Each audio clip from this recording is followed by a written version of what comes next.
परमाणु युद्ध हो सकता है, महायुद्ध हो सकता है।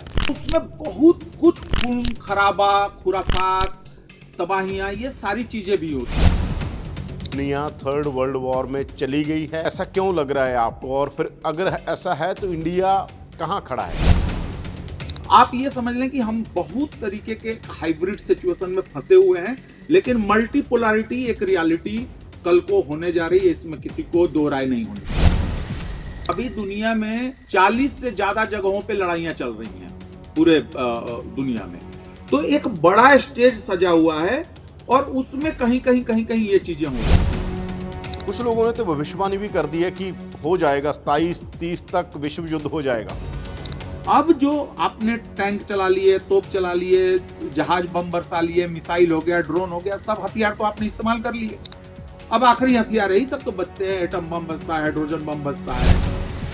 भारत को अगर दिक्कत होगी कि भारत को चाइना से थ्रेट नहीं है, वो थ्रेट आएगा दूसरे पावर्स जो हैं हमारे पड़ोसियों का इस्तेमाल करके हमें तकलीफ में डालने की कोशिश कर सकते हैं।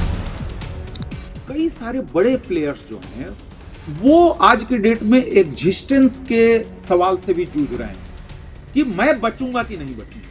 सारे लोग अस्तित्व की लड़ाई लड़ रहे हैं, सब ये दावा कर रहे हैं कि मेरे गर्दन तक पानी आ चुका है। जो सीरिया में जो कुछ हुआ, एक ये पूरा पक्ष आ रहा है कि सब कुछ वेस्ट करवा रहा था, दूसरा पक्ष ये है कि ईरान और रशिया बैक कर रहे थे। तो कहीं ना कहीं रशिया वीक हो रहा है और पूरे जियोपॉलिटिक्स में अमेरिका फिर अपना झंडा बुलंद कर रहा है। अमेरिका दोनों तरफ खेल रहा है। CIA जो है वो अभी जो रेबल्स आए हैं उनको सपोर्ट करता रहा है और कुर्दों को पेंटागन जो अमेरिका का जो डिफेंस डिपार्टमेंट है वो करता रहा है। सीरिया का डेवलपमेंट हुआ है, उसमें 4 प्लेयर बहुत इंपॉर्टेंट है, 5 प्लेयर। ये जो पुराने अलकायदा, इस्लामिक स्टेट, अल नुसरा का जो ये समूह है, ग्रुप, इनको टर्की और कतर डायरेक्टली मदद कर रहे हैं और दाएं बाएं जो है मदद इनको CIA और इजरायली मदद मिल रही है। इजराइल ने इस माहौल का फायदा उठाते हुए उसने सीरिया की पूरी मिलिट्री कैपेबिलिटी को खत्म कर दिया है। उसका एयर पावर खत्म, उसका नेवल बेस खत्म, उसकी मिसाइल, साइंटिफिक रिसर्च, 350 से ज्यादा हमले उसने बीते 2 दिन में किया है। क्या ये भी है कि जो जुलानी थे ये इराक में पहले अलकायदा की तरफ से, फिर जब वहाँ इराक से छोड़े गए जेल से, क्या ये CIA के लिए काम करना इन्होंने शुरू कर दिया था? क्या ये उनके सोर्स हैं, इसीलिए ये बहुत आसान हुआ कि ये अमेरिका के तब से इन टच हैं? और हम जानते हैं कि इस्लामिक स्टेट का जो पूरा खेल रचा गया था उसके पीछे अमेरिका की बहुत बड़ी कोशिश थी, क्योंकि न सिर्फ जुलानी बल्कि जुलानी के जो बॉस होते थे, पुराने बॉस बगदादी, वो बगदादी भी जेल में रहा था अमेरिका का। ये जो बड़ी ताकतें कैसे खेल करती हैं उसको अगर पढ़ना है, देखना है, आप ये देखें इन इलाकों में ना तो SUVs बनती हैं, ना तो बड़ी बड़ी गाड़ियां बनती हैं, ना बड़े हथियार बनते हैं। ये लोग जेल से छूटे और अचानक हजारों लोगों की फौज इन्होंने कैसे खड़ी करी? उसके लिए पैसा कहां से आया, उसके लिए हथियार कहां से आया, गाड़ियां कहां से आई? कि ये जो भाषा है जुलानी की, ये वेस्ट की भाषा है जहाँ उसकी खुद की है, जहाँ वो अपने आप को रिपोजिशन कर रहा है, वो मिनॉरिटीज के पक्ष में बहुत बोल रहा है कि हर मिनॉरिटी को बहुत रिस्पेक्ट मिलेगी।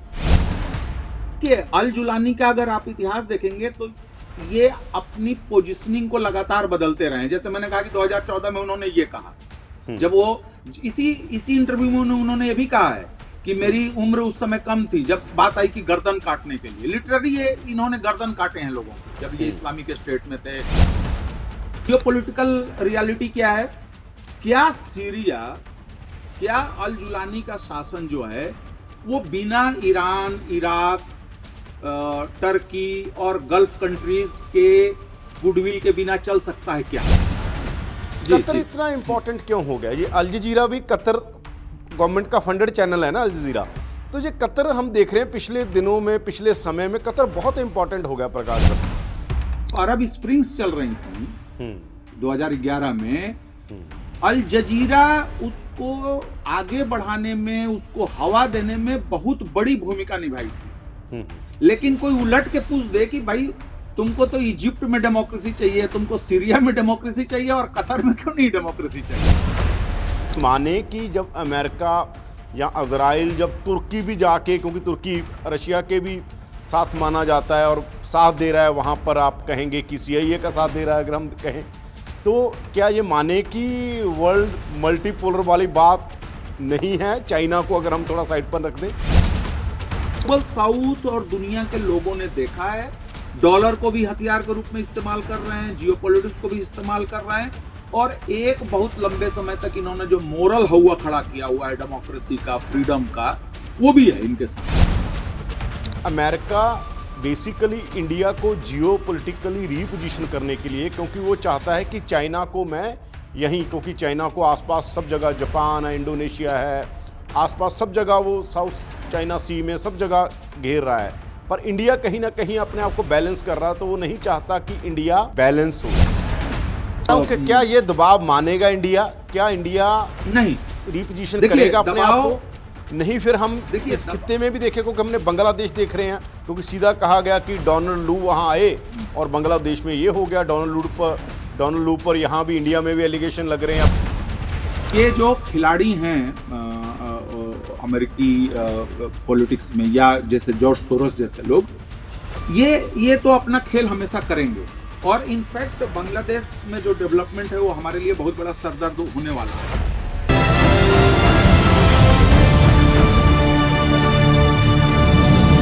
ਪ੍ਰੋ ਪੰਜਾਬ ਟੀਵੀ ਤੇ ਤੁਹਾਡਾ ਸਵਾਗਤ ਹੈ। ਮੈਂ ਹਾਂ ਯਾਦਵਿੰਦਰ ਸਿੰਘ। ਦੁਨੀਆ ਦੇ ਨਕਸ਼ੇ ਤੇ ਬਹੁਤ ਕੁਝ ਬਦਲ ਰਿਹਾ ਹੈ ਤੇ ਬਹੁਤ ਕੁਝ ਚੱਲ ਰਿਹਾ ਹੈ। ਸੀਰੀਆ ਦੇ ਅੰਦਰ ਬਾਗੀਆਂ ਨੇ ਕਬਜ਼ਾ ਕਰ ਲਿਆ, ਆਪਣੀ ਸਰਕਾਰ ਬਣਾਉਣ ਵੱਲ ਜਾ ਰਹੇ ਨੇ ਤੇ ਉੱਥੋਂ ਦੇ ਰਾਸ਼ਟਰਪਤੀ ਰਸ਼ੀਆ ਪਹੁੰਚ ਚੁੱਕੇ ਨੇ। ਇਹ ਜੀਓਪੋਲਿਟਿਕਸ ਕੀ ਕਹਿ ਰਹੀ ਹੈ? ਇਸ ਤੋਂ ਪਹਿਲਾਂ ਅਫਗਾਨਿਸਤਾਨ 'ਚ ਅਸੀਂ ਤਾਲਿਬਾਨ ਦੇਖੇ, ਰਸ਼ੀਆ, ਯੂਕਰੇਨ, ਫਲਸਤੀਨ, ਇਜ਼ਰਾਈਲ, ਹੋਰ ਵੀ ਬਹੁਤ ਸਾਰੀਆਂ ਥਾਵਾਂ ਤੇ ਛੋਟੇ ਛੋਟੇ ਯੁੱਧ ਚੱਲ ਰਹੇ ਨੇ। ਕੀ ਇਹ ਕਿਸੇ ਵੱਡੇ ਮਹਾਯੁੱਧ 'ਚ ਤਬਦੀਲ ਹੋ ਜਾਣਗੇ? ਕੀ ਸੰਸਾਰ ਤੀਜੀ ਜੰਗ ਵੱਲ ਵੱਧ ਰਿਹਾ ਗਾ?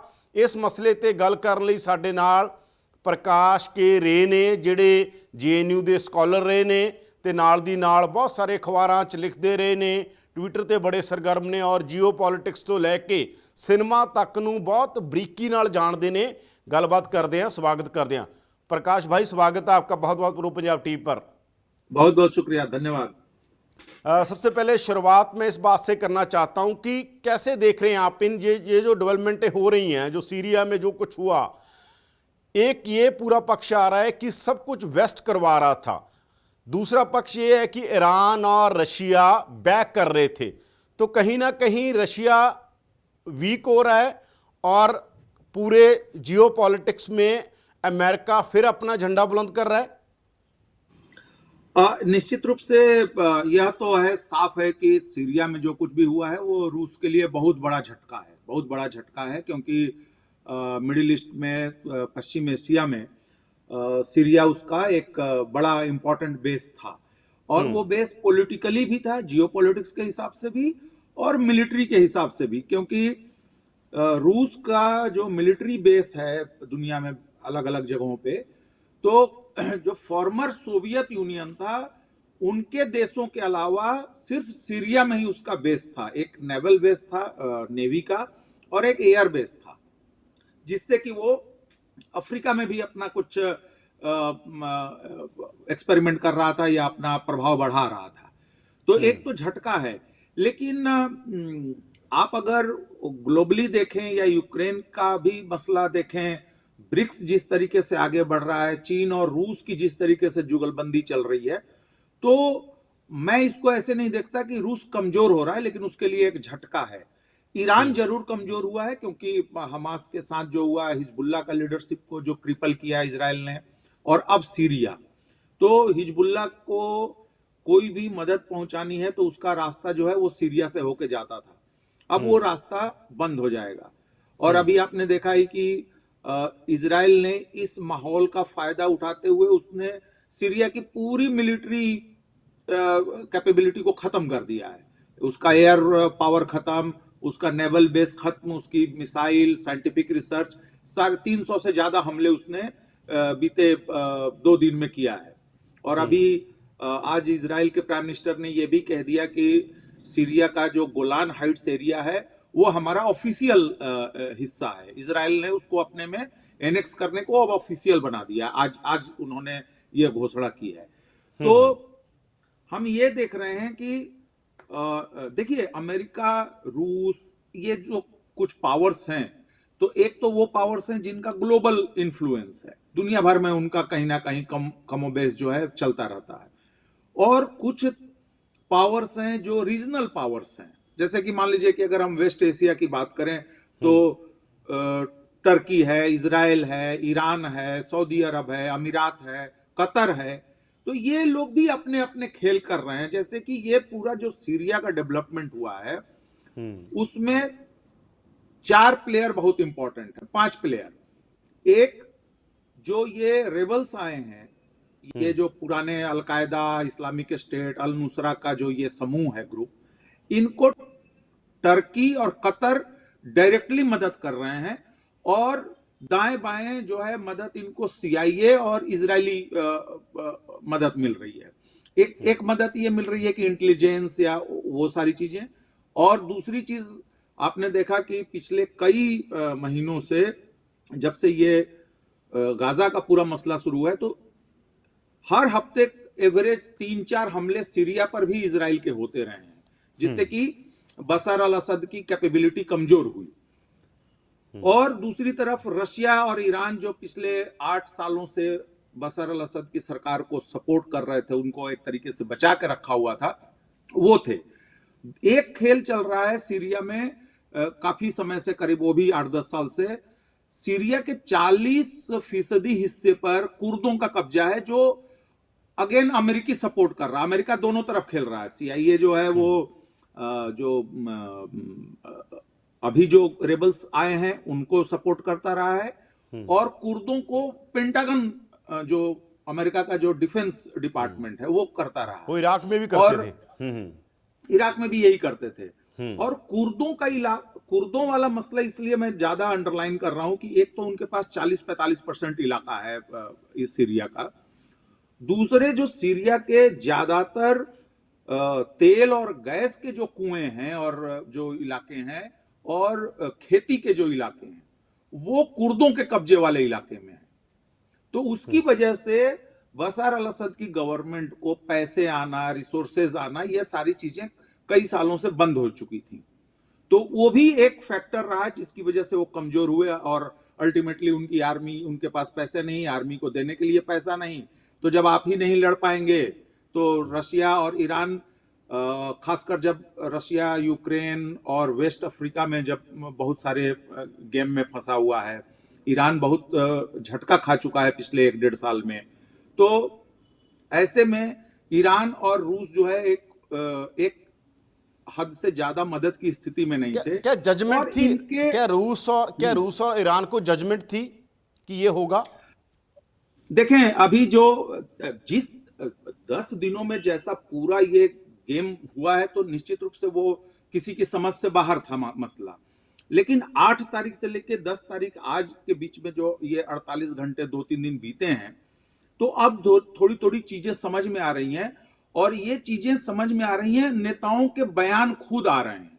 मतलब ये नहीं कि आपको बहुत कुछ रिसर्च करना है और देखना है। जैसे टर्की ने कहा कि हमने कुछ महीने पहले बशर अल असद को कहा था, टर्की के राष्ट्रपति ने कहा कि बशर अल असद को हमने कहा कि भाई बात कर लेते हैं, क्या करना है सीरिया का आगे। तो वो इतना उनके अंदर अहंकार था कि उन्होंने उस ऑप्शन को नहीं माना।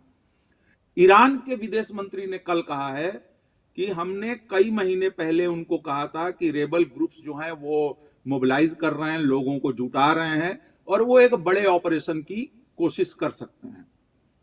और रशिया की तरफ से भी यही कहा गया है कि हमने जो समय समय पे जो सलाह दी वो ठीक से अमल नहीं हुआ। और अमल नहीं होने का कारण वही था जो मैंने अभी पहले कहा कि सरकार के पास लोगों को तैयार करने के लिए पैसे नहीं थे। आपका सोशल और पॉलिटिकल सपोर्ट जो है काफी कमजोर हो गया था, क्योंकि सीरिया की आबादी जो है 2.5 करोड़ है, और आप समझ लें कि 2 साल पहले का जो डेटा है 11-12 बिलियन डॉलर्स की उनकी पूरी जीडीपी है। और देश में एक हिस्से पर तुर्की का कब्जा, बड़े हिस्से पर कुर्दों का कब्जा, इजराइल का हमला और इजराइल का कब्जा। ऐसे में बशर अल असद अपने लोगों को ना तो लामबंद कर पाए, ना आर्मी के अंदर ऐसी वो रही मोटिवेशन रही कि वो लड़ें, तो मामला पूरा जो है वो बिखर गया और नतीजा हमारे सामने है। क्या ये भी है कि जो जुलानी थे ये इराक में पहले अलकायदा की तरफ से, फिर जब वहाँ इराक से छोड़े गए जेल से, क्या ये CIA के लिए काम करना इन्होंने शुरू कर दिया था? क्या ये उनके सोर्स हैं? इसीलिए ये बहुत आसान हुआ कि ये अमेरिका के तब से इन टच हैं? देखें, आपको पता होगा कि हमने अफगानिस्तान से लेके मिडिल ईस्ट से लेके अफ्रीका तक इस तरीके का खेल देखा है, बार बार देखा है, कई दशकों से ये होता रहा है कि बड़े प्लेयर्स जो होते हैं वो लोकल प्लेयर्स को अपने पाले में लाने के लिए या अपने लिए इस्तेमाल करने की कोशिश करते हैं। ये हर जगह होता है, हर खेल में होता है। तो और अभी आपने देखा कि जब तालिबान जो है अफगानिस्तान में आगे बढ़ने लगा और वो अमेरिका के उस उतने कंट्रोल में नहीं रहा, तो वहां पर भी इस्लामिक स्टेट खुरासान को एक्टिव कर दिया गया अफगानिस्तान में। और हम जानते हैं कि इस्लामिक स्टेट का जो पूरा खेल रचा गया था उसके पीछे अमेरिका की बहुत बड़ी कोशिश थी, क्योंकि न सिर्फ जुलानी बल्कि जुलानी के जो बॉस होते थे, पुराने बॉस बगदादी, वो बगदादी भी जेल में रहा था अमेरिका के, उनको भी छोड़ा गया था। और हम लोगों को ये सोचना, देखिए दो बातें हैं मिडिल ईस्ट और अफ्रीका की लड़ाई में, बार बार मैं अंडरलाइन करने की कोशिश करता हूं कि ये जो बड़ी ताकतें कैसे खेल करती हैं उसको अगर पढ़ना है, देखना है, आप ये देखें कि इन इलाकों में ना तो SUVs बनती हैं, ना तो बड़ी बड़ी गाड़ियां बनती हैं, ना बड़े हथियार बनते हैं। ये लोग जेल से छूटे और अचानक हजारों लोगों की फौज इन्होंने कैसे खड़ी कर ली? उसके लिए पैसा कहां से आया, उसके लिए हथियार कहां से आया, गाड़ियां कहां से आई? आपको याद होगा जब इस्लामिक स्टेट के वीडियोस आते थे, सैकड़ों गाड़ियों का टोयोटा का काफिला चला करता था। उनके पास कम्युनिकेशन के बहुत सारे वायरलेस मोबाइल फोन, ये सारी चीजें होती थी, हथियार तो है ही थे। तो ये CIA का रचा हुआ खेल था। और बशर अल असद के साथ जो भी हुआ वो सिर्फ 2011 में जो अरब में अरब स्प्रिंग शुरू हुआ, वो उससे पहले ही तो अलकायदा वगैरह एक्टिव हो चुके थे और बहुत सारी और चीजें हो रही थी। तो एक लंबे समय की कोशिश और कॉन्स्पिरेसी, इन तमाम चीजों का ये हम नतीजा हमारे सामने है। क्या प्रकाश भाई, क्या हम ये भी समझें, हम आपको भी देखते रहे हैं, बहुत सारे लोगों को, मैं तो कोई इतना एक्सपर्ट नहीं हूँ जियोपॉलिटिक्स का, जब अरब स्प्रिंग हुआ था, जहाँ वॉल स्ट्रीट आंदोलन, बहुत सारी चीज़ें, अन्ना आंदोलन, तो एक बहुत सेलिब्रेशन होता था तब। बाद में चीज़ें और तरह समझाने लगी, सबने अपने आप को रीपोजिशन किया। तो क्या नहीं थी चीज़ें तब जब अरब स्प्रिंग हो रहा था? बहुत लेफ्ट ने सेलिब्रेट किया था उसको? नहीं थी चीजें, लेकिन लेफ्ट में कई सारे ट्रेंड्स थे, सबने सेलिब्रेट नहीं किया था। और इनफैक्ट मैं आपको बताऊं, मैं अपना पर्सनल अगर मैं कहूं तो 2011 में मैंने अरब स्प्रिंग के फेवर में मैंने खुद कई आर्टिकल लिखे थे, और इनफैक्ट बशर अल असद के खिलाफ भी मैंने आर्टिकल लिखा था। लेकिन जब मामला वायलेंस वाला हो गया और फिर जब आप थोड़ा सा जानते हैं, कुछ चीजें खुल के आती हैं, जब देखा गया कि मसला ये नहीं है कि अच्छे लोगों और बुरे लोगों के बीच में लड़ाई हो रही है, इतना मामला सिंपल नहीं है। जब हमने देखा कि जियोपॉलिटिकल जो सिनारियो है ये उसके बीच में खेल हो रहा है, माने बड़े स्टेज पर ये छोटी छोटी घटनाएं हो रही हैं। जैसे आपने कहा ना कि कई जगह दुनिया में, अभी दुनिया में 40 से ज्यादा जगहों पे लड़ाइयां चल रही हैं पूरे दुनिया में। तो एक बड़ा स्टेज सजा हुआ है और उसमें कहीं कहीं ये चीजें हो रही हैं। तो जैसे ही हम फोकस को छोटा करेंगे तो फिर हमारा एनालिसिस गड़बड़ा जाएगा, और अरब स्प्रिंग में यही हुआ। लेकिन और अरब स्प्रिंग में सिर्फ लेफ्ट या लिबरल्स या वेस्ट से प्रभावित लोगों की ही बात नहीं है, खुद वहां के जो लोग थे वो सेलिब्रेट कर रहे थे। एक उदाहरण एग्जांपल मैं आपको दे रहा हूं। अभी 2-3 दिनों से एक वीडियो वायरल है, लीबिया का कोई बंदा है और वो बोल रहा है कि ठीक इसी तरीके से हम खुश हुए थे 2011 में, आज हम रो रहे हैं। तो आप ये देखें कि जहां जहां अरब स्प्रिंग हुआ, इजिप्ट में एक तानाशाही गई, दूसरी तानाशाही आ गई। ट्यूनिशिया में एक तानाशाही गई, दूसरी तानाशाही आ गई। यमन में यमन का भी हाल सीरिया जैसा है। एक इलाके में हूथी हैं, तो एक इलाके में संयुक्त अरब यूएई के सपोर्ट वाले ग्रुप वाले हैं, और एक इलाके में सऊदी समर्थक ग्रुप्स जो है काबिज हैं। ये यमन का हाल है। लीबिया 3 भागों में बटा हुआ है, सबके अपने अपने उस इलाके में जो तेल के कुएं हैं, शहर हैं, खेत हैं, उनको वो लोग अपना एंजॉय कर रहे हैं। इराक में आप देख रहे हैं कि स्थिति क्या चल रही है। लेबनान में 2 साल से राष्ट्रपति कोई नहीं है। तो अगर अच्छा, अफगानिस्तान में आपने देखा कि 20 साल की लड़ाई हुई और तालिबान को तालिबान ने ही रिप्लेस किया। एक तालिबान हटा, 20 साल लड़ाई चली, फिर तालिबान आ गया। तो अब हमारे सामने रिजल्ट्स भी हैं, 10-12 साल का समय भी बीत चुका है। तो अब आप चीजों को थोड़े साफ नजरिए से देख सकते हैं। और अगेन मैं कहूंगा कि हीरो और विलेन वाली कहानी कि एक तानाशाह बैठा हुआ है और कुछ लोग जो है क्रांति के लिए जो है वो जा रहे हैं और अपना बलिदान दे रहे हैं और अच्छी बातें हो रही हैं। लेकिन सच्चाई ये है कि जुलानी का जो हिस्ट्री है, जो लोग लीबिया में खेल जो हो रहा है, और ये बातें तो हिलेरी क्लिंटन से लेके कई अमेरिकी नेता बोल चुके हैं कि हमने तालिबान को क्रिएट किया, हमने इनको क्रिएट किया, हमने उनको क्रिएट किया।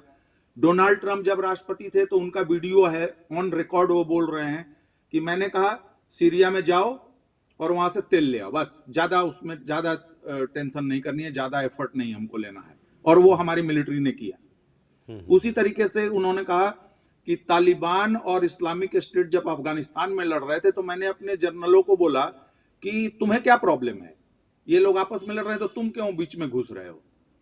तो चीजें अब साफ आई हैं, और जिन लोगों ने सेलिब्रेट किया, जिनमें कि मैं भी था, तो लोगों ने रिपोजिशन किया अपने आप को कि नहीं, हम सही नहीं थे, हमने ठीक से वो नहीं किया। एक गद्दाफी का वीडियो भी काफी वायरल हो रहा है ना, तब का जो कोई मीटिंग है शायद। हाँ, और आप ये देखें जिसमें गद्दाफी उनको कह रहे हैं असद को कि जो चल रहा है सारा कुछ। वो 2008 की अरब लीग की मीटिंग का वीडियो है, और वो अरब लीग की मीटिंग सीरिया में ही दमिश्क में हुई थी, और वहां पे तब तक ये सद्दाम हुसैन का पूरा मामला हो चुका था। तो ये बोल रहे हैं कर्नल गद्दाफी कि अपने अपने पॉलिटिकल कारणों से हम में से बहुत सारे लोग खुश हो सकते हैं कि सद्दाम हुसैन के साथ क्या हो रहा है, अच्छा हो रहा है, लेकिन एक एक करके सबका नंबर आएगा। और बशर अल असद उस मीटिंग को चेयर कर रहे थे क्योंकि उनके यहां हो रहा था, वो थे, तो वो हंस रहे हैं। और तानाशाहों में देखिए, बात ये नहीं कि तानाशाह अच्छे होते हैं या बुरे होते हैं, डिबेट वो नहीं है, वो तो बुरे होते ही हैं, इसीलिए उसका नाम तानाशाह है। लेकिन उनके कुछ ऐसे ट्रेट्स होते हैं, ऐसे उनके अंदर कुछ दुर्गुण होते हैं जो उनको ही नुकसान पहुंचाते हैं, जो कि आपका करप्शन है, आपका ईगो है, आपका अहंकार है, आप किसी की सुनने की स्थिति में नहीं रहे। आप ये देखें कि बशर अल असद के पिताजी जो थे हफीज असद, वो भी तानाशाह थे, लेकिन उस आदमी को वेस्ट भी इस बात के लिए सेलिब्रेट करता था 70s के दशक में कि इस आदमी ने 1946 से 1970 तक जो सीरिया में इनस्टेबिलिटी थी, लगातार तख्ता पलट हो रहा है, कुछ हो रहा है, इसने आके सब कुछ ठीक कर दिया, स्टेबल कर दिया देश को। और उस समय आप सोचें कि 5-6-7% तक ग्रोथ रेट हुआ करता था वही उसी सीरिया में, उसी तानाशाही में। और उन्होंने एक सिस्टम बनाया, क्योंकि सीरिया में सुन्नी मेजॉरिटी है, शिया थोड़े से हैं, द्रूज हैं, क्रिश्चियंस हैं। बशर अल असद के फादर ने सिस्टम क्या बनाया कि मिलिट्री और इंटेलिजेंस और इंपॉर्टेंट पोस्ट जो होंगे वो अलवाइटों के पास होंगे, जिस कम्युनिटी से वो आते हैं, और बिजनेस जो होगा वो सुन्नी मुसलमानों और क्रिश्चियंस के हाथ में होगा, और बाकी जो द्रुज वगैरह है, कुर्द हैं, उनको भी एक रेस्पेक्टेबल जगह मिलेगी सबको। अब ये 10 साल तक वो चला कर ले गए, लेकिन 80 के दशक के शुरू में जब विरोध उठा, कहीं कुछ किसी मामले में आंदोलन हुए, तो इन्होंने अपने एयरफोर्स से अपने ही लोगों पे बम गिरवाए। अब वहां से सीरिया की कहानी जो है वो हो गई। एक होता ना कि आप 10 साल राष्ट्रपति रह चुके हैं, अब आपको लगता है कि अब हम पद ही नहीं छोड़ें। और एक और जो सीरियन अरब बाथ पार्टी और अरब नेशनलिज्म का, जिसको कि सोवियत संघ ने उस जमाने में सपोर्ट भी किया था, इजिप्ट में नासिर, फिर बाथ पार्टी इराक में, लीबिया में, हाफिज अल असद, बशर अल असद के फादर को, तो उनके अंदर उन्होंने बाकी चीजें तो की, अपनी सोसाइटीज को कुछ बेहतर बनाने की कोशिश की, लेकिन उसके साथ उन्होंने कल्ट बनाना, अपने आप को, अब आप देखिए जगह जगह बड़ी बड़ी मूर्तियां अपनी लगवा देना, बड़ी बड़ी तस्वीरें लगाना, ये जो कल्ट वाली पर्सनालिटी रही और करप्शन का जो हिसाब किताब रहा, ये इन तानाशाहों के लिए डेथ वारंट बना। इसलिए डेथ वारंट नहीं बना कि ये तानाशाह थे। आप मुझे बताइए ना कि अरब में अगर वोटिंग का हिसाब देखें तो सिर्फ 2 डेमोक्रेसीज हैं, एक इजराइल है, एक ईरान है। लेकिन इजराइल में भी आप जानते हैं कि वो डेमोक्रेसी क्या काम करती है, वो एक रेसिस्ट और अपार्थाइड डेमोक्रेसी है। वहां पे जो 18-20% अरब पॉपुलेशन है, द्रुज पॉपुलेशन है, वो सेकंड ग्रेड सिटीजन्स हैं। और ईरान में भी आप जान रहे हैं कि बाकी सब कुछ डेमोक्रेटिक है, लेकिन अल्टीमेटली वो एक थियोलॉजिकल स्टेट है। और जो वेस्ट के लोग या लिबरल लोग या बहुत सारे लेफ्ट के भी लोग जो बात बात पे डेमोक्रेसी की का मंत्र जाप करते हैं, तो अरब के बाकी देशों में कौन सा देश है जहां पे किसी भी तरीके की डेमोक्रेसी हो। और जब आप और हम बात कर रहे हैं तो लेबर पार्टी से ब्रिटेन के प्राइम मिनिस्टर सऊदी अरब की यात्रा पर हैं। सऊदी अरब में कौन सा फ्रीडम है, कौन सा वो चल रहा है। तो हम लोगों को जो पुराने और एवरेज सतही जो एनालिसिस है, विलेन और हीरो वाली चीज और एक यूटोपिया में चीजों को देखने की जगह हमको रियलिज्म में चीजों को देखना चाहिए कि क्या है और वो क्यों है। और जब हम ये समझ जाएंगे तो हमें ये पता चल जाएगा कि आगे क्या होना है। एक लाइन और इसमें मैं जोड़ूंगा कि अगर अरब स्प्रिंग में और आंदोलन और क्रांतियों के बाद अगर आधा दर्जन देशों में स्थिति बद से बदतर हुई, तो सीरिया में अच्छा कैसे हो जाएगा। मतलब एक गेम थियरी आप एक लगाएं, एक पॉसिबिलिटीज को आप देखें कि आप एक रास्ते पर चल के 6 बार आप गलत साबित हो चुके हैं, तो उसी रास्ते पे 7वीं बार जाके आप सही कैसे साबित हो सकते हैं। अच्छा, ये जो जुलानी का आपने शायद इंटरव्यू देखा हो, उनका CNN पर एक इंटरव्यू आया है, मैं देख रहा था कल। उसमें वो बहुत मॉडरेट बात कर रहे हैं, बार बार इंस्टीट्यूशंस की बात कर रहे हैं और पर्सनैलिटी को माइनस कर रहे हैं कि मैं तो कुछ नहीं हूँ, इंस्टीट्यूशन इंपॉर्टेंट है, इंस्टीट्यूशन बिल्ड करेंगे। और साथ में आज हिंदू में भी एक छपा हुआ है उनका बयान कि औरतों को हम पूरी आज़ादी देंगे, वो उन्होंने क्या पहनना है, किसी ने क्या खाना है, यानी बुर्का वगैरह की जो बात होती है इस्लामिक वर्ल्ड में। बड़ा मॉडरेट इंटरव्यू दिया उन्होंने CNN को। देखें, अल जुलानी का एक इंटरव्यू अल जजीरा ने किया था 2014 में, जब वो अल नुसरा के नेता होते थे। उनके ऑर्गेनाइजेशन का नाम अल नुसरा होता था। तो उस इंटरव्यू में वो कह रहे हैं कि हम सख्त इस्लामिक कानून लाएंगे, जीवन के हर क्षेत्र में उससे गाइडेंस लेना होगा। और वो नाम लेके कह रहे हैं कि अलवाइट और सियाइट मुसलमानों के लिए, माइनॉरिटीज के लिए कोई जगह नहीं होगी। ये 2014 का उनका इंटरव्यू है। अभी आपने देखा ये CNN वाला इंटरव्यू देखा आपने? हाँ, अभी वो जो लेटेस्ट वाला मैंने देखा, मैं उसी पे आ रहा हूं। उसमें तो बहुत मॉडरेट नजर आ रहे हैं वो।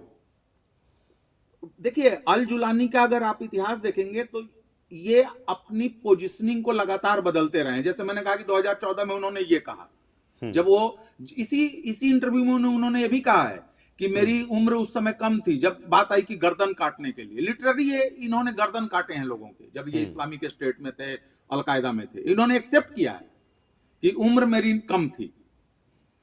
2017 में इन्होंने तुर्की और कतर के सपोर्ट से अपने आप को रीब्रांड किया और हयात तहरीर अल शाम बनाया, एक नया ऑर्गेनाइजेशन। और तब तक उनको ये बात, असल बात ये समझ में आई कि मैं बगदादी या अल जवाहिरी का रिप्रेजेंटेटिव बन के रहने के बजाय मैं खुद सीरिया को कंट्रोल कर सकता हूं। एक होता ना कि आपकी महत्वाकांक्षा, आपका एम, आपका ड्रीम। तो उन्होंने उसको अपने पोजीशन को रिफाइन किया और इस वजह से टर्की और कतर के लिए भी आसान हुआ कि इनको हम सपोर्ट करें। और अमेरिकन का सिर्फ इंटरेस्ट ये था कि भाई इनको बशर अल असद को हटाना है, तो उन्होंने अपना वो सपोर्ट दिया इनको। पॉइंट ये नहीं है कि आप, मैं ये कह रहा हूं आपको कि नहीं, मैं ये पूछ रहा हूं कि ये जो भाषा है जुलानी की, ये वेस्ट की भाषा है या उसकी खुद की है, या वो अपने आप को रिपोजिशन कर रहा है? वो मिनॉरिटीज के पक्ष में बहुत बोल रहा है कि हर मिनॉरिटी को बहुत रिस्पेक्ट मिलेगी। देखिए, वो अल जुलानी का ये जो पोजिशनिंग है वो अगेन जो जियोपॉलिटिकल रियलिटी है उसको रिप्रेजेंट कर रहा है। जियोपॉलिटिकल रियलिटी क्या है? क्या सीरिया, क्या अल जुलानी का शासन जो है वो बिना ईरान, इराक, टर्की और गल्फ कंट्रीज के गुडविल के बिना चल सकता है क्या? पहला सवाल तो ये है। तो जब मुझे ईरानियंस का सपोर्ट लेना है तो मैं शियाइट पॉपुलेशन के साथ बुरा कैसे कर सकता हूं? जब मुझे लेबनान में सुन्नी फैक्शन को ताकतवर बनाना है और यहां मैं शियाओं के साथ बुरा करूंगा, तो वहां हिजबुल्लाह का सपोर्ट क्यों नहीं बढ़ेगा लेबनान में, जहां पे मैं हिजबुल्लाह के सपोर्ट को कमजोर करना चाहता हूं। और कल को जब मैं सीरिया के लिए यूनाइटेड नेशन से पैसे मांगूंगा, वर्ल्ड बैंक से पैसे मांगूंगा, तो मैं किस बेसिस पे पैसे मांग सकूंगा? क्योंकि सीरिया को रिबिल्ड करना बहुत बड़ा काम होगा, और अभी जो 300 हमले करके उसने सब कुछ तबाह कर दिया है, इसको भी तो रिबिल्ड करना होगा। और वो माइनॉरिटी के बारे में अगर पॉजिटिव नहीं बोलेंगे तो कल को कुर्दों के साथ केवल लड़ाई लड़के तो चीज नहीं होगी, उनके साथ भी एक बातचीत करना पड़ेगा, एक रिप्रोचमेंट करना पड़ेगा। तो अगर उन्होंने यहां दिखाना शुरू कर दिया कि वो अलवाइट्स को मार रहे हैं, सियाइट्स को मार रहे हैं, तो फिर कुर्द और ज्यादा आक्रामक हो सकते हैं इनको लेके, या उनके अंदर आशंका हो सकती है।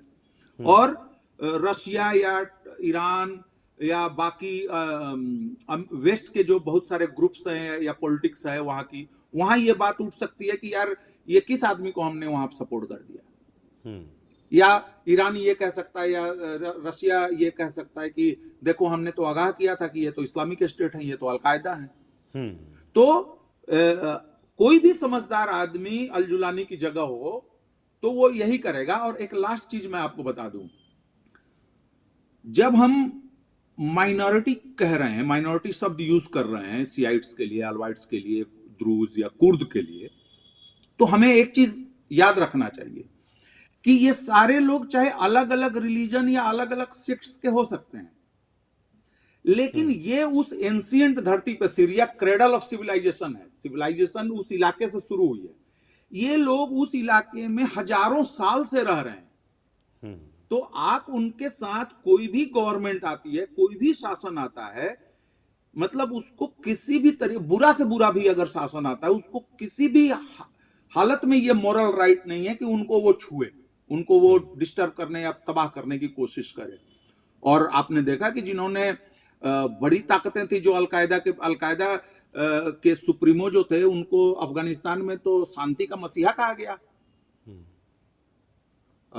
तालिबान को फ्रीडम फाइटर कहा गया, इस्लामिक स्टेट को बेसिकली वो क्या था, वो इराक में मेजॉरिटी शिया पॉपुलेशन और रूलिंग क्लास जो है सुन्नी पॉपुलेशन, सद्दाम हुसैन का शासन।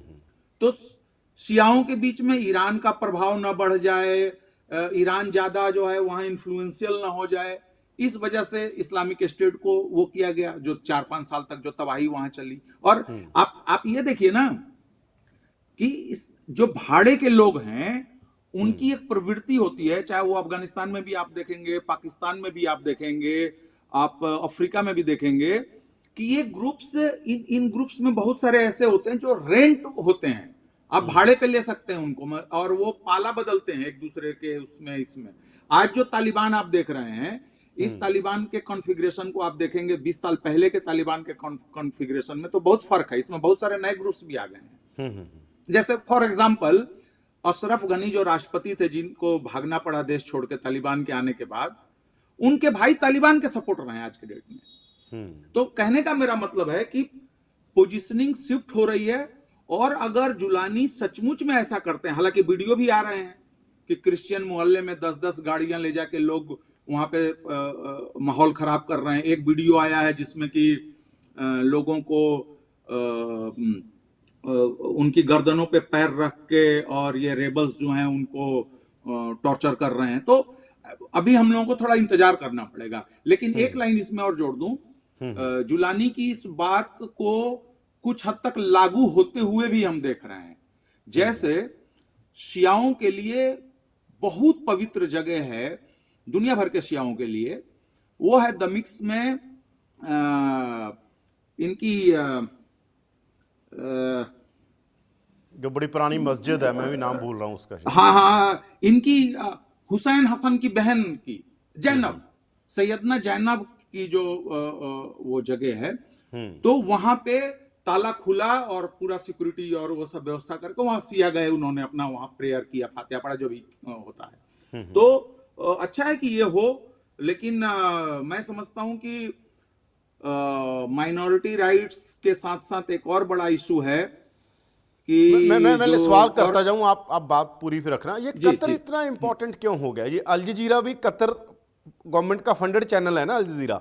तो ये कतर हम देख रहे हैं पिछले दिनों में, पिछले समय में कतर बहुत इंपॉर्टेंट हो गया। प्रकाश भाई देखें, कतर जो है वो एक तरीके से अल जजीरा अभी कतर ही चला रहा है ना, कतर गवर्नमेंट चलाती है ना उसको।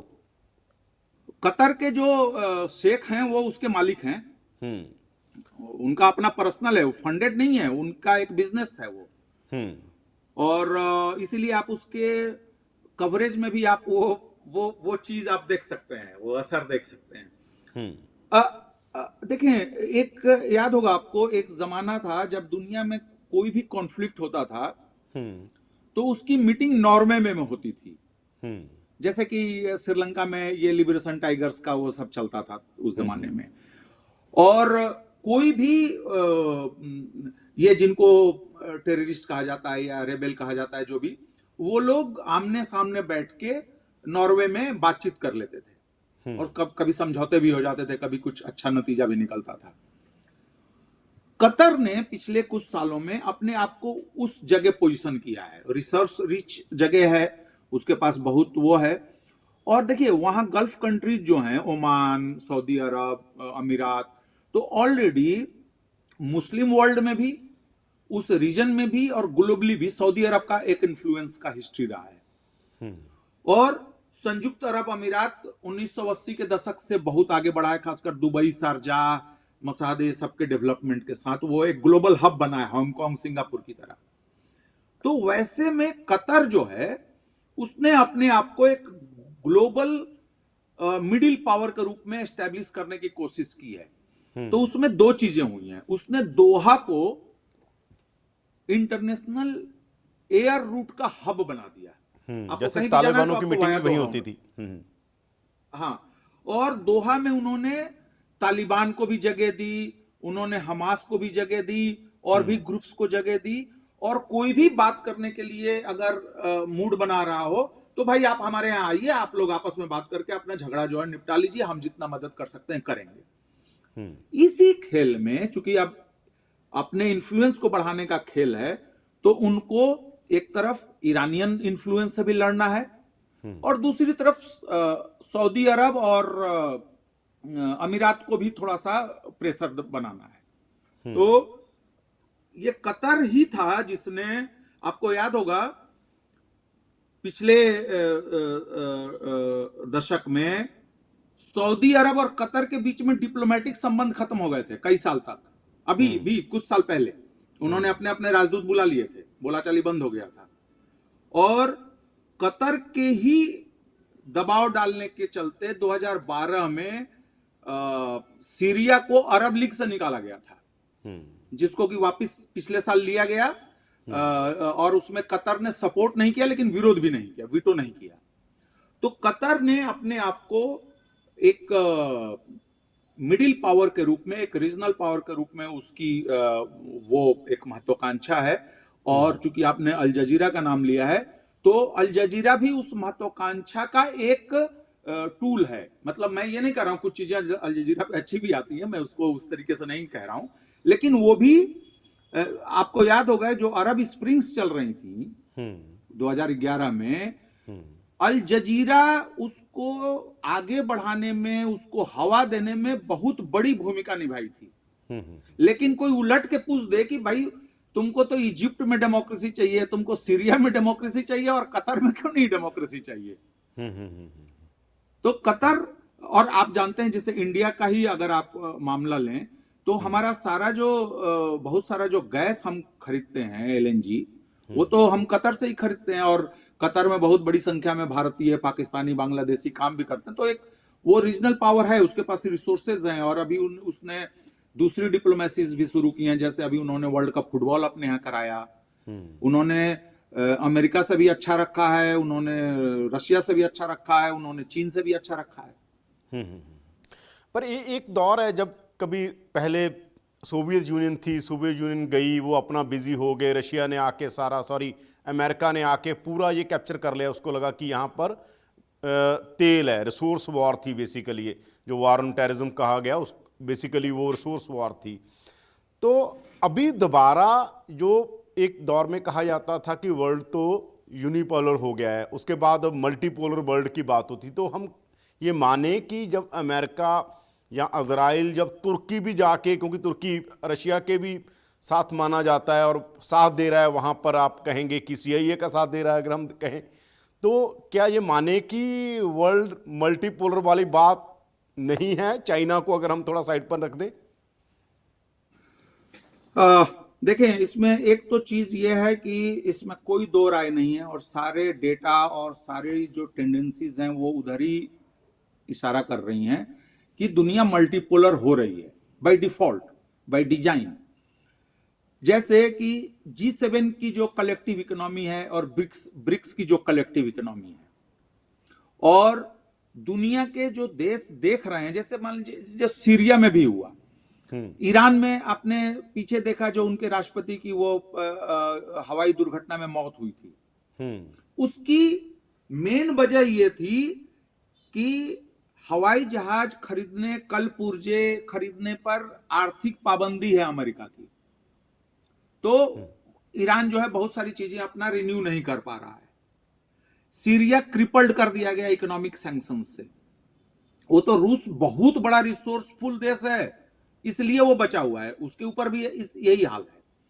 तो ये ग्लोबल साउथ और दुनिया के लोगों ने देखा है और देख रहे हैं कि इन लोगों के लिए डॉलर एक हथियार है, बाकी हथियार तो है ही है, सुपर पावर तो है ही है। ये लोग डॉलर को भी हथियार के रूप में इस्तेमाल कर रहे हैं, जियोपॉलिटिक्स को भी इस्तेमाल कर रहे हैं, और एक बहुत लंबे समय तक इन्होंने जो मोरल हवा खड़ा किया हुआ है डेमोक्रेसी का, फ्रीडम का, वो भी है इनके साथ।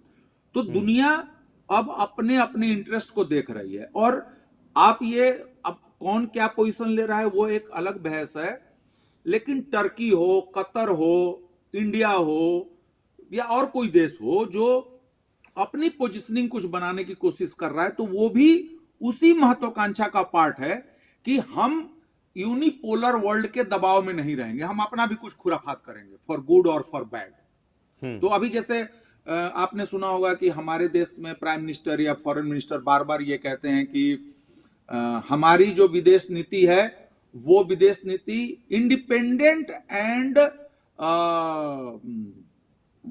क्या स्वायत्त, हम किसी के दबाव में और किसी के उसमें नहीं करेंगे। हमको तेल सस्ता मिलेगा, हम रूस से भी खरीद लेंगे, हमको ड्रोन चाहिए तो हम अमेरिका से भी खरीद लेंगे, हम इजराइल के साथ भी खड़े हैं, हम फिलिस्तीन को भी मदद देंगे। तो ये जो बातें हो रही हैं, या टर्की जो अभी खेल किया सीरिया में, ये सब वही महत्वाकांक्षा है कि भाई हमको भी केक का हिस्सा मिलना चाहिए। तो और जी मल्टीपोलारिटी एक सच्चाई है। देखिए, दुनिया का इतिहास अगर आप देखेंगे पिछले 2000 साल का, तो पहले साल से, मतलब ईसवी सन 1 से लेके 1820 तक दुनिया की दो बड़ी इकोनॉमीज जो थी वो चीन और भारत थे। 1800 साल तक 200 साल ऐसा हुआ कि यूरोप ऊपर चला गया, अमेरिका ऊपर चला गया, और ये लोग पीछे हो गए, गरीब देश हो गए, विकासशील देश हो गए, ये हो गए, वो हो गए। अब कुछ साल पहले वापिस जो है एशिया की जीडीपी नंबर 1 हुई है दुनिया में, और यूरोप अमेरिका की जीडीपी नीचे आई है। तो आसियान जिस तरीके से बढ़ रहा है, आपका रूस ने जो अभी जो अपना मिलिट्री और इकोनॉमिक दोनों माइट दिखाया है अफ्रीका में और यूक्रेन में, तो मैं समझता हूं कि मल्टीपोलैरिटी है। लेकिन हमको नहीं भूलना चाहिए कि दुनिया में जब भी बड़े बदलाव होते हैं तो उनमें उनमें एक तो समय लगता है, और उसमें बहुत कुछ खून खराबा, खुराफात, तबाहियां, ये सारी चीजें भी होती हैं। आप इतना आसान नहीं होगा कि मतलब एक वर्ल्ड सिस्टम जो है वो बहुत आसानी से दूसरे वर्ल्ड सिस्टम में चला जाए। इसीलिए बार बार ये आशंका कही जा रही है, और वो आशंकाएं बिना, वो बेसलेस नहीं है कि परमाणु युद्ध हो सकता है, महायुद्ध हो सकता है।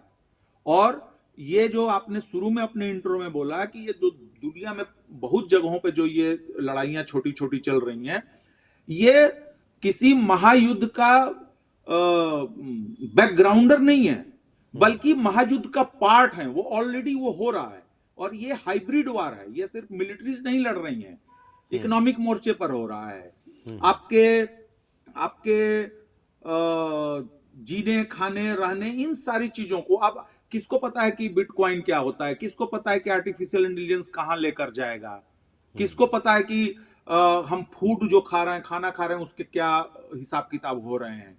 तो आप ये समझ लें कि हम बहुत तरीके के हाइब्रिड सिचुएशन में फंसे हुए हैं, लेकिन मल्टीपोलैरिटी एक रियलिटी कल को होने जा रही है, इसमें किसी को दो राय नहीं होनी चाहिए। अच्छा, क्योंकि हम पंजाब का चैनल है, तो पिछले दौर में 2-3 सिख इशूज़ अमेरिका ने वहाँ पर, आपको पता है, गुरपतवंत पन्नू वाला उठाया और निज्जर वाला उठाया कनाडा में। तो जो सिख इंटेलेक्चुअल्स भी हैं, जो सिखों के आइडियोलॉग हैं, वो भी कहते हैं कि अमेरिका कहीं ना कहीं, ठीक है हमारे इशू होंगे अपनी जगह जो भी हुआ, पर अमेरिका बेसिकली इंडिया को जियो पोलिटिकली रीपोजिशन करने के लिए, क्योंकि वो चाहता है कि चाइना को मैं यहीं, क्योंकि चाइना को आसपास सब जगह, जापान है, इंडोनेशिया है, आसपास सब जगह वो साउथ चाइना सी में सब जगह घेर रहा है, पर इंडिया कहीं ना कहीं अपने आप को बैलेंस कर रहा है, तो वो नहीं चाहता कि इंडिया बैलेंस हो। तो इसको आप कैसे देखते हो? क्योंकि यही कहा जाता है कि अगली अगर लड़ाई होगी तो चाइना वर्सेस अमेरिका ही होगा। रशिया तो उस स्केल पर नहीं है जिस स्केल पर चाइना है। अब ये जो रीडिंग है कि अमेरिका, देखिए जो मैंने पहले कहा कि अमेरिका हर चीज को एक हथियार के रूप में इस्तेमाल करता है, चाहे वो डॉलर हो चाहे वो डेमोक्रेसी हो। वो एक प्रोसेस का हिस्सा ना करके उसको एक वेपन के रूप में यूज करता है। और ये पहली बार नहीं है कि अमेरिका और वेस्टर्न, पूरा उनका जो कबाल है, सबको मिला लेते हैं, कनाडा, ऑस्ट्रेलिया, ब्रिटेन, ये लोग दुनिया भर में, आप ये सोचिए कि सबसे, एक बार बराक ओबामा और चीन के राष्ट्रपति की मीटिंग हो रही थी, तो बराक ओबामा ने चाइना में ह्यूमन राइट्स का मुद्दा उठाया। तो चीन के राष्ट्रपति ने उसका जवाब देते हुए कहा कि दुनिया के इतिहास में सबसे कम समय में सबसे बड़ी आबादी को गरीबी से निकाल के एक मॉडरेट लाइफ में लाने से बड़ा ह्यूमन राइट्स और क्या हो सकता है। तो ये सब इनके चोचले हैं। और एक चीज और पूछी जानी चाहिए कि अगर भारत का कोई भी इंटरनल प्रॉब्लम है, और उसमें मान लीजिए कि भारत सरकार ने क्या गलतियां की, कौन क्या था क्या नहीं है, और चलिए वहां पे कुछ लोग भागे, उनको भारत सरकार से दिक्कत थी, आपने पनाह दे दी, कोई दिक्कत नहीं है उसमें, ये दुनिया भर में होता रहा है, हमने भी दूसरों को पनाह दी है जो किसी और देश के लिए जो है चिंता का कारण है, जैसे कि दलाई लामा फॉर एग्जाम्पल। लेकिन ये होता है, लेकिन आप अपनी धरती से उनको हमारे खिलाफ भड़का, एक तरफ आप बोलोगे कि ये कनाडा का सिटीजन था, आप कहेंगे ये अमेरिका का सिटीजन है, और दूसरी तरफ आपका सिटीजन जो है वो भारत के खिलाफ जो उल्टा सीधा कर रहा है। पहली चीज ये, चाइना का कोई वांटेड हो, इंडिया का कोई वांटेड हो, रसिया का कोई वांटेड हो, ये सब कनाडा और ब्रिटेन और अमेरिका ही कैसे क्यों पहुंच जाते हैं, और उनको छूट, आप सोचिए, एक मिनट के लिए सोचा जाए कि क्या दलाई लामा को आप चीन के खिलाफ रोज भाषण देने के लिए अपना प्लेटफॉर्म देंगे कि भाई रोज तुम बोलो चीन को मैं तबाह कर दूंगा, चीन को ये कर दूंगा, चीन को वो कर दूंगा? तो मैं समझता हूं कि एक तो ये सब पॉलिसीज जो हैं दूसरे देशों के असंतुष्टों को अपने यहाँ जगह देने की, उनको उसको विजिट करनी चाहिए कि भाई आप दीजिए उनको शरण, लेकिन कहिए कि आप यहां से दूसरों के खिलाफ, आप क्यों तालिबान से ये गारंटी चाह रहे हैं कि अफगानिस्तान की धरती का इस्तेमाल जो है दुनिया में आतंकवाद फैलाने के लिए नहीं होना चाहिए? आप क्यों कह रहे हैं कि सीरिया में जो है ऐसा कुछ नहीं हो जिससे अगल बगल तकलीफ हो? वही चीज आपके ऊपर क्यों नहीं लागू होती कि भाई आप अपने, और सिर्फ खालिस्तान समर्थकों की ही बात नहीं है, बहुत सारे गैंगस्टर, बहुत सारे किडनैपर्स, ड्रग डीलर्स, अभी मुझे बहुत हंसी आ रही थी, कनाडा ने कहा कि लॉरेंस बिश्नोई गैंग का इस्तेमाल हो रहा है। अरे भाई, इस्तेमाल आपका आरोप सही है, मैं मान लिया कि भारत सरकार और उनकी एजेंसियां कर रही हैं, एक मिनट के लिए मान लिया जाए, तो कनाडा में आपको किसने रोका है इनको पकड़ने के लिए और इनको जेल में डालने के लिए? वहां एयरपोर्ट पे तो कोई दिल्ली पुलिस नहीं लगी हुई है, कोई सीआरपीएफ तो नहीं लगी हुई है। तो ये बेसिकली तो मैं ये कह रहा हूं कि क्या ये दबाव मानेगा इंडिया? क्या इंडिया नहीं रिपोजिशन करेगा अपने आप को? नहीं, फिर हम इस खित्ते में भी देखे, क्योंकि हमने बांग्लादेश देख रहे हैं, क्योंकि सीधा कहा गया कि डोनाल्ड लू वहां आए और बांग्लादेश में ये हो गया, डोनाल्ड लू पर यहां भी इंडिया में भी एलिगेशन लग रहे हैं। अब तो जॉर्ज सोरोस की बात पार्लियामेंट में होने लगी है।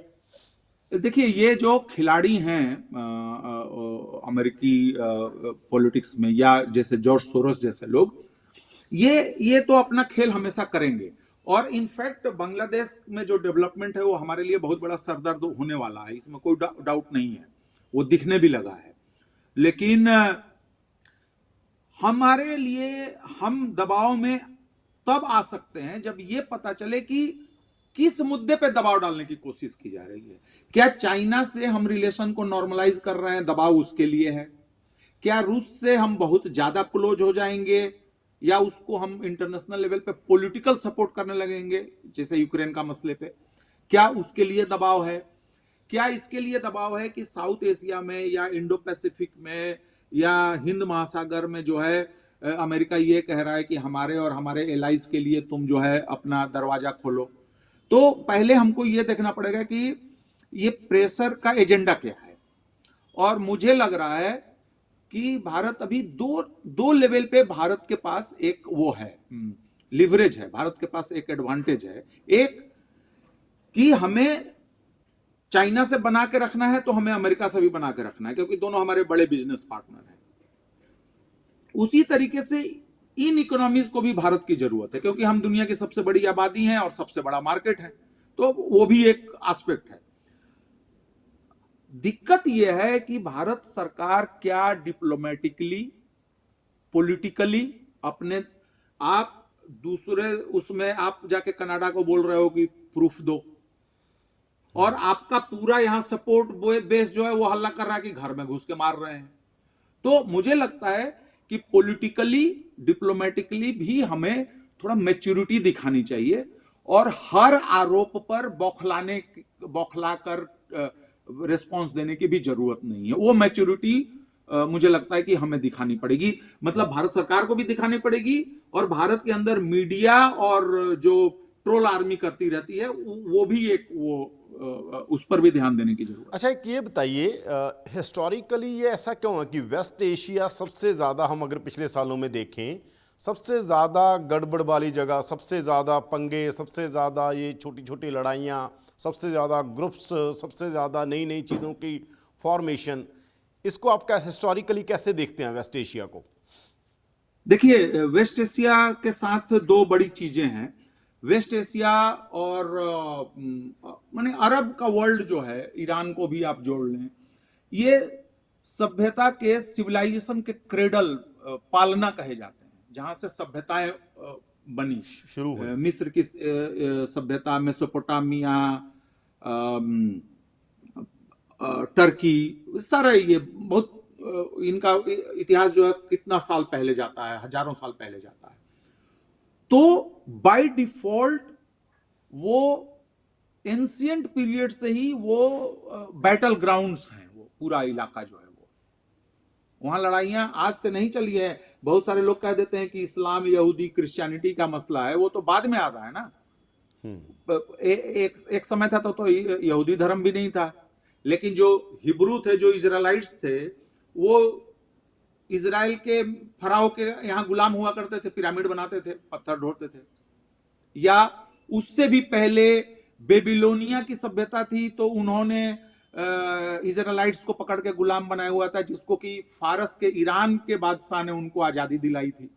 तो ये लड़ाइयां कोई आज की नहीं है। और उससे भी आप सिकंदर वाला पीरियड पूरा देख लीजिए, उसके बाद क्रूसेड का एरा शुरू हो जाता है। सिकंदर के बाद इनका देख लीजिए आप, क्लियोपेट्रा वाला जो पीरियड है रोमन एम्पायर का, रोम को गेहूं की सप्लाई जो है वो इजिप्ट से जाती थी। उसके बाद मिडिएवल एरा में आप आ जाएं तो जेरूसलम के लिए लड़ाई शुरू हो जाती है, ईसाई क्रूसेडरों में और मुसलमानों के बीच। जब इस्लाम नहीं आया था अभी धरती पर, उसके पहले क्रिश्चियनिटी नहीं आई थी, तो यहूदियों का झगड़ा रोमनों से चला करता था, जब इस्लाम और अभी जीसस क्राइस्ट नहीं आए हैं। तो चूंकि वो एंशियंट बैटल ग्राउंड है, तो वो झगड़ा आज तक जो है किसी ना किसी फॉर्मेट में अभी तक हम देखते आ रहे हैं। लेकिन अगर आप मॉडर्न एरा में देखें तो खटखट अगर आप देखें, ओटमन एम्पायर का जो शासन था वो टर्की से लेके और आपका जेरूसलम तक था। पूरा इलाका जो है वो उस्मानिया साम्राज्य के भीतर था। 1900 जो पहला महायुद्ध हुआ, फर्स्ट वर्ल्ड वॉर में, ओटमन एम्पायर, 4 एम्पायर उस समय गायब हुए थे, रशिया वाला, जर्मनी और ओटमन और एक और। तो जब ये चारों साम्राज्य जब बिखरे, तो इनके बीच में कई सारे देश पैदा हुए। आप अगर अरब का, मिडिल ईस्ट का और अफ्रीका का नक्शा देखेंगे तो आप देखेंगे कि ऐसे ऐसे लाइनें खींची होती हैं। तो बेसिकली मैप पर रूलर लगा लगा के कह दिया गया ये इनका इनका इनका। उदाहरण आपको दे रहा हूं, मक्का के शेरिफ के 2 बेटों को, एक को जॉर्डन का बादशाह बनाया गया, जॉर्डन ये सारा काटा गया सीरिया से, लेबनान वगैरह सब सीरिया का पार्ट है। ये कोई सीरिया बहुत बड़ा देश था जी। एक को इराक का राजा बनाया गया। जो इराक का राजा बने, उनको 50s में उनका तख्ता पलट हो गया। वहां ये नेशनलिस्ट मिलिट्री वाले आते गए और फिर ये सब हुआ, जो बाथ नेशनलिज्म शुरू होता है, जिसका कि एक तरीके से सोवियत संघ का बैटल ग्राउंड था। जब दूसरा महायुद्ध खत्म होता है तो एक तीसरी लड़ाई दुनिया में आ जाती है, कोल्ड वार जिसको हम कहते हैं।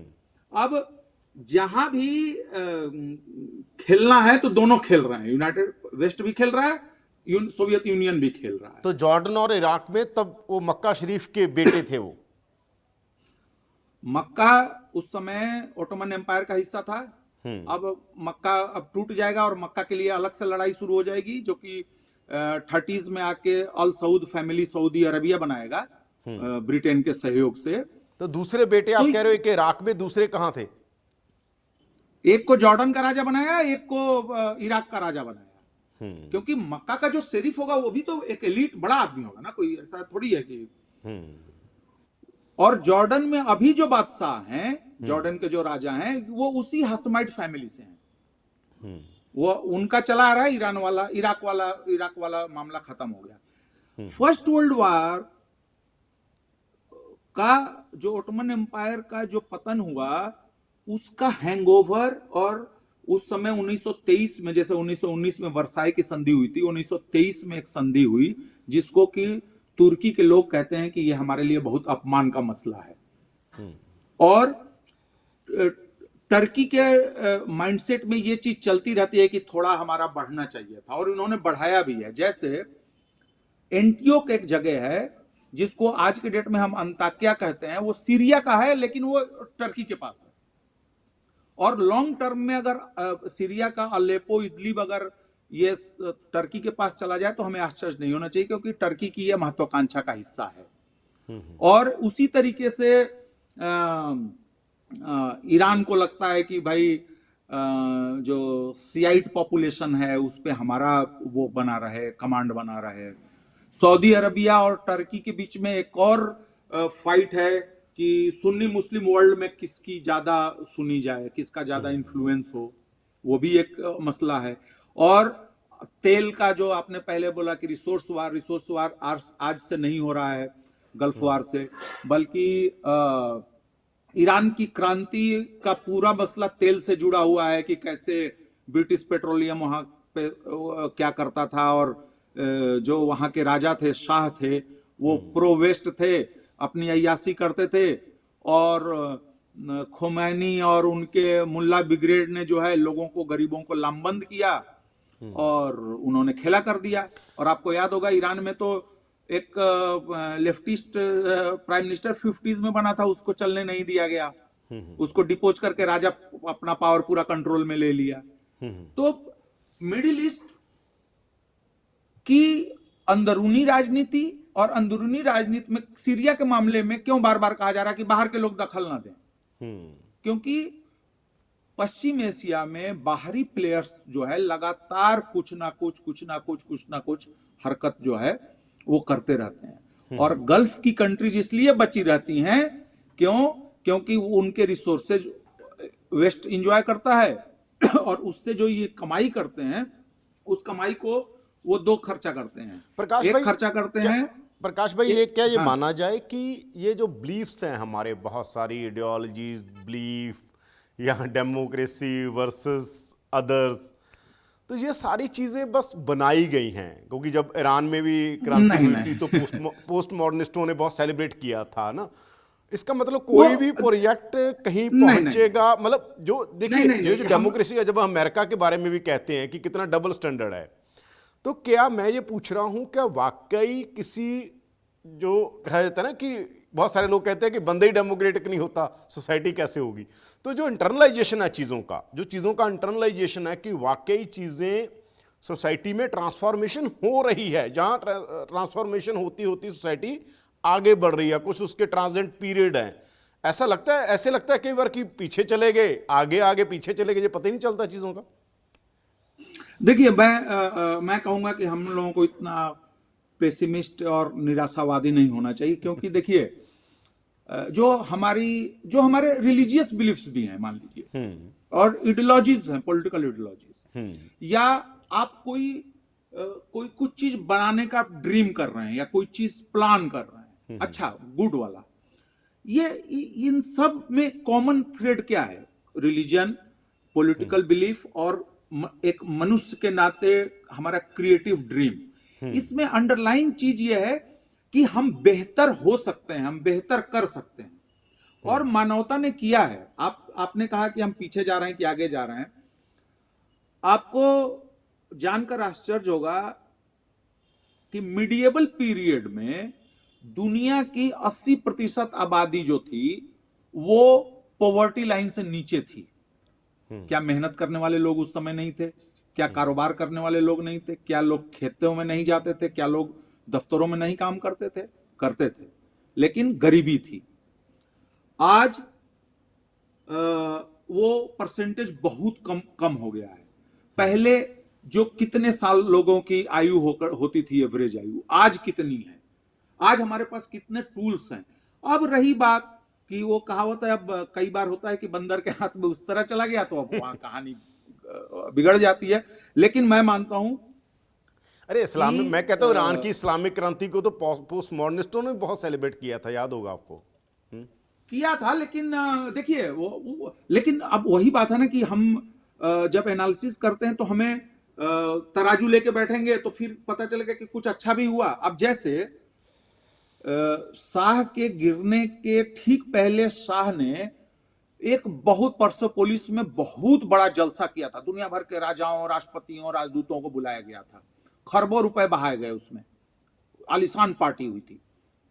और उस पार्टी को भी ये माना जाता है कि वो उस अय्यासी का भी खामियाजा जो है राजा शाह पहलवी को भुगतना पड़ा था। या जो सो कॉल्ड सोवियत संघ के सपोर्ट से जो शासन चल रहा था काबुल में, तो जो गांव से लोग आते थे, जो दूध बेचने, मांस बेचने, ऊन बेचने, कोई भी सामान गांव से ला रहे हैं, सब्जियां ला रहे हैं, फल ला रहे हैं, वो ये सोचते थे कि ये मैं कहां आ गया हूं, ये इतनी अच्छी आलीशान इमारतें, इतने सुंदर लोग, इतने सुंदर कपड़े।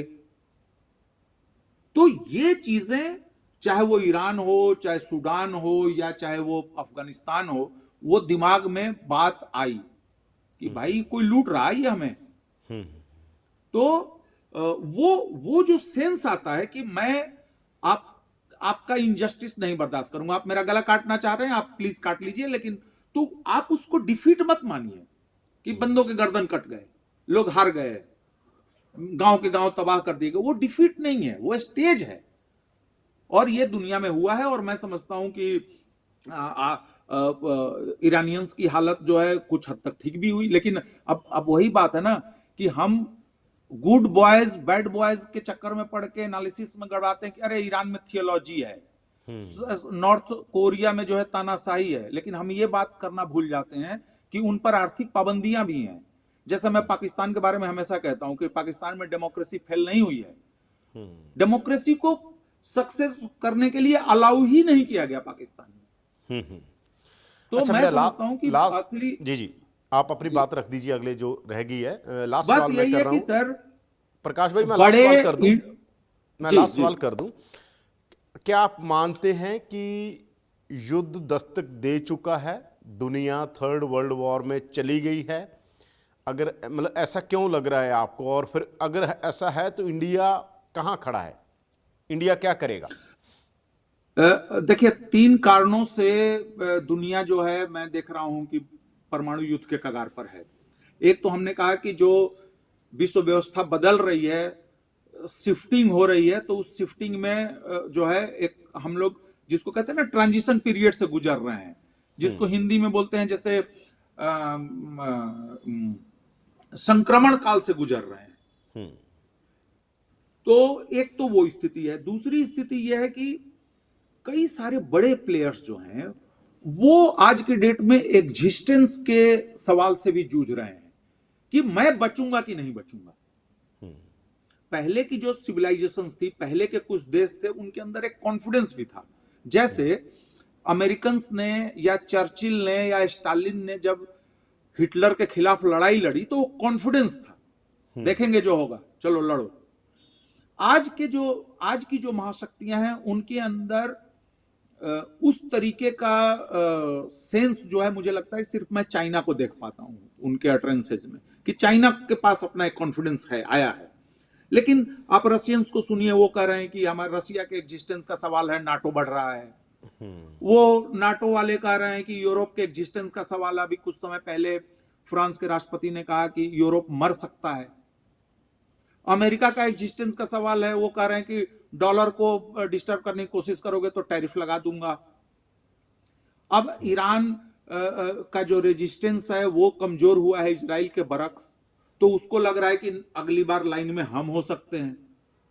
इजराइल बार बार उनके प्रधानमंत्री कह चुके हैं कि हमारा एग्जिस्टेंस का मसला है, इसलिए हम किसी भी हद तक जाएंगे। तो सारे लोग अस्तित्व की लड़ाई लड़ रहे हैं, सब ये दावा कर रहे हैं कि मेरे गर्दन तक पानी आ चुका है। तो अब जो आपने टैंक चला लिए, तोप चला लिए, जहाज बम बरसा लिए, मिसाइल हो गया, ड्रोन हो गया, सब हथियार तो आपने इस्तेमाल कर लिए। अब आखिरी हथियार यही सब तो बचते हैं। एटम बम बचता है, हाइड्रोजन बम बचता है, सुपरसोनिक मिसाइल्स बचते हैं। तो मैं समझता हूं कि युद्ध होगा। और आखिरी बात जो आपने कही कि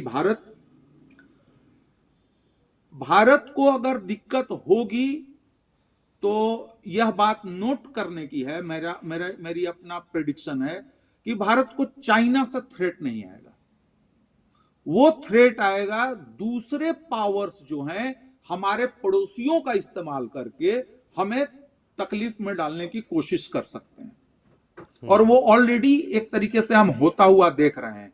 एक तरफ चाइना पड़ोसियों में जो इन्फ्लुएंस बनाया है चाइना ने, और एक जो इन्फ्लुएंस अमेरिका का बढ़ा है पिछले दिनों। पहले हमने पाकिस्तान में देखा और फिर हमने बांग्लादेश में देखा। लेकिन सब कुछ डिपेंड करता है जी जी कि डोनाल्ड ट्रंप का 4 साल और डोनाल्ड ट्रंप के उत्तराधिकारियों का 8 साल का जो अगला जो आपका ये 12 साल है, और खासकर 2027 और 2030 के बीच का जो वक्फा है, मैं समझता हूं कि बहुत डिसाइसिव होगा। कुछ लोगों ने तो भविष्यवाणी भी कर दी है कि हो जाएगा 27-30 तक विश्व युद्ध हो जाएगा। देखिए, विश्व युद्ध अब उस तरीके से नहीं होगा। अब जैसे सपोज करिए, हम तो आजाद हुए 15 अगस्त 1947 को, तब तक तो दोनों महायुद्ध खत्म हो चुके थे, लेकिन फिर भी हमने यूरोप से ज्यादा कुर्बानियां दे दी उन युद्धों में। पहले महायुद्ध में हमारे 91,000 मारे गए और दूसरे में हमारी संख्या लाख में बढ़ गई, और आप कलकत्ता बंगाल के अकाल को जोड़ लें तो 30-40 लाख 45 लाख संख्या हो जाती है। तो हम तो बिना मौत मारे गए उन लड़ाइयों में। तो मैं समझता हूं कि इस बार वो लड़ाई नहीं होगी।